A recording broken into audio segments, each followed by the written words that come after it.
We had a good time at church this morning. Yes, we did. Speaking of church, you know, I was sitting there thinking, I was like, Lord, I don't know what I'm going to do. Every winter, I'm freezing down to my bones. Oh, my. And during the summer, I'm in there sweating like a slave. Oh, my I'm not goodness. going to pay them utility bills, so I cut my hair off. Oh. I leave it off. I can't afford them bills. I'm on a fixed income. I can't afford that.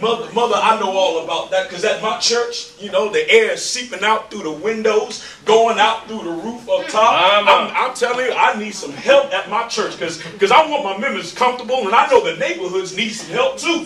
What about you, Mr. Small Business? I feel y'all pain, because I'm the boss of my own business. Uh-huh. I handle all the paperwork, I handle all my clients.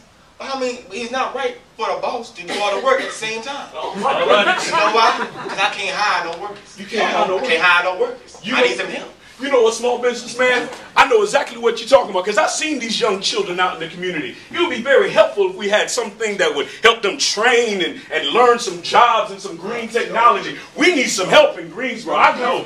It would be great if we have that. We need help. What about you, Mother? You doing anything else? You know, my house, it needs new insulation. Oh, yeah. The windows need to be fixed. I think my roof might need to be fixed too. You know, I done had some leaking every time it rains. Oh, yeah. But you know what? I don't know where to get the help from. I believe if we work together, we could do something. I believe if neighborhoods come together with small business, come together with the elders of our community, we could actually do something really big and really nice. Good afternoon, fellow Americans. Good afternoon. I have heard your cry. I know that I've bailed out big banks and big corporations, big businesses. I know I've been kind of slow on this community question, but you know what? Yeah. We're going to make available Okay. What you talking about now? a $5 million grant. Oh, don't mind. I know you're asking, what is this for? What is it for? Is it for the banks? No. Oh, okay. Is it for the corporation? No, not this time. No. All right. This will be made available to communities that are willing to work together, willing to struggle together, willing to ask the hard questions together as a community, for making their community better, more energy efficient, Oh, my goodness. to take care of that roof, Oh, okay. I need that. to take care of that house, Grandma, and to take care of those training that you need, those training programs, Brother Worker. Now, we have to select one out of 25 cities to start this off. Oh, We have a hard selection process. okay. But we've looked over the landscape. We see one city in particular, home of the sit-in movement. Two of them. That sounds like us. Home of civil rights movement. Home of activists and preachers and reverends and mothers and fathers, brothers and sisters that are willing to work together. My goodness. Willing to struggle together. They call it the Gate City for a reason. Here you go. Greensboro, North Carolina. It's yours. The ball is in your court. What will you do with it? It's your time. It's your time. $5 million dedicated to organizing our neighborhoods and our communities, dedicated for training and for jobs. Man, this would be wonderful. Small business, what will you do with that? You know what I'm going to do with this? I'm going to hire me some workers. I'm going to grow my business. Oh. I'm going to get better tools. That's what I'm going to do with this. Okay. What you going to do with this, Mother? I'm going to fix my house. All right. I'm going to get all the windows and doors insulated. That's what I'm going to do. What you going to do with it, preacher? You know what? I'm in contact with other churches and other ministers and other neighborhoods that really need this kind of funding. No longer for the big banks. This is for the neighborhoods this time. You know what I'm going to do? I'm going to hire you off the street. They That's should be on the street. That's right. They should be on the street. I can help them. Yeah. I can help them from training. Well, I can't do too much more than get my house and stuff insulated. But I tell you what I will do. What will you do, I'm Mother? going to tell Sister Barbara down the street. She right over there. I'm going to tell Rita. She over there too? I'm going to be in the grocery store. I'm going to tell the person behind me in line. I'm going to let everybody know. I'm going to spread the word. That's right. That's what I'm going to do. You got any more ideas? The ball is in our court. The ball is in our court. The ball is in our court. We're working together. The ball is in our court. The ball is in our court. The ball is in our court. The ball is in our court. The ball is in our court. The ball is in our court. The ball is in our court.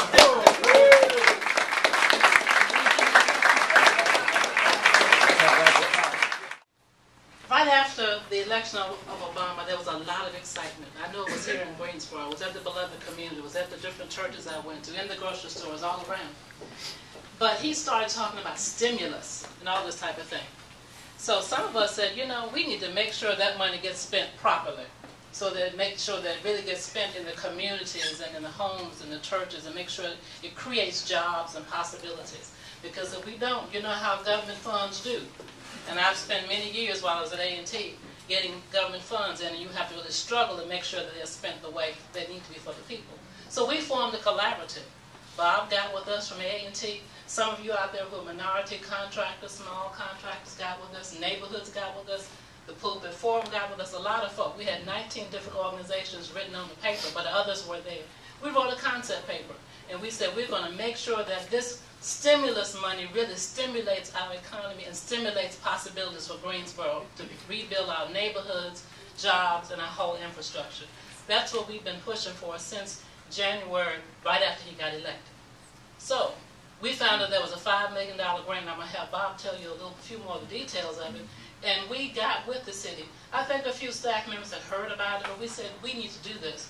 And I think in less than 2 weeks, right before Christmas, when everybody else was shopping and had money, we were together in our basements, in a beloved center a lot of times, writing with the city staff this grant that then was seen to be a stellar one. In fact, we heard that they even wanted us to come to D.C. because ours was so good, to really be an example of what communities should do.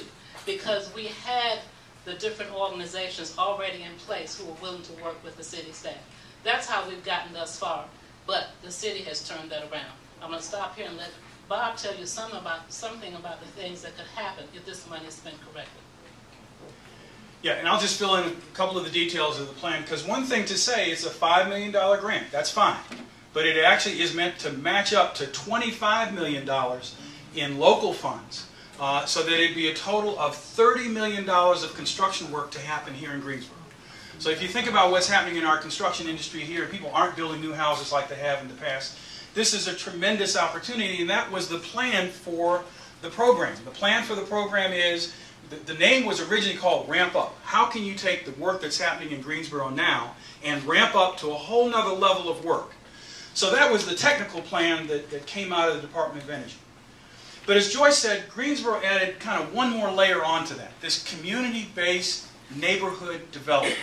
The idea that, you know, Grandma needs to have somebody help her, but frankly, we've seen in other places, people won't do the work unless somebody they trust are coming into their home.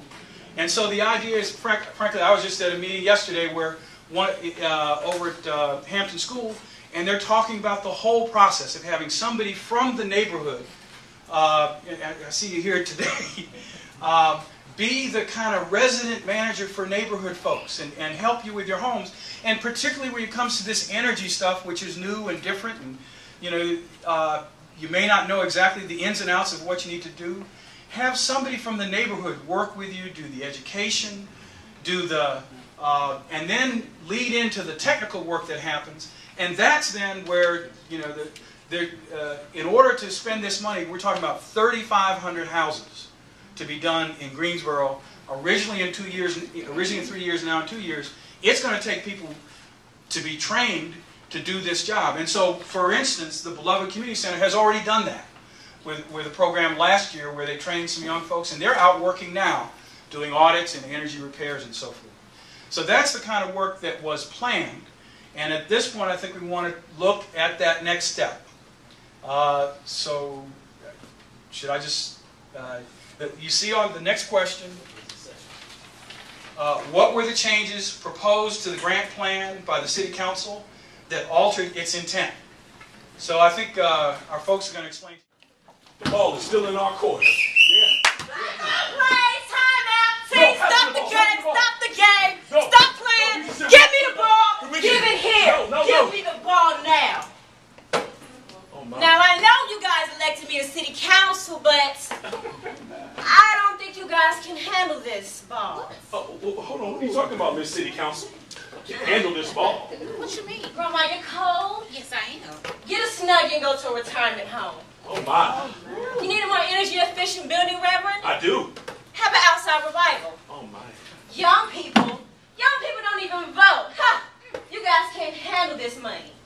And besides, we don't want East Greensboro getting into deeper debt now, do we? Now, hold on now, Miss City Council. We're already working together. That's and we're right. already working together on this team with energy efficiency. We've had wonderful conversations with neighborhoods over here and over there. We're doing good work right now. We have a plan. Yep. Really? We do. I'm not convinced. I don't think you guys can handle this ball. And besides, you elected me, remember? Yeah, we elected you, but there's another November coming. Well, until then, the ball is in my court. I have it. Okay, well, you can pass me the ball. No, don't think so. I'm a passer. You can pass me the ball. I don't think you guys can handle the ball. No, Now,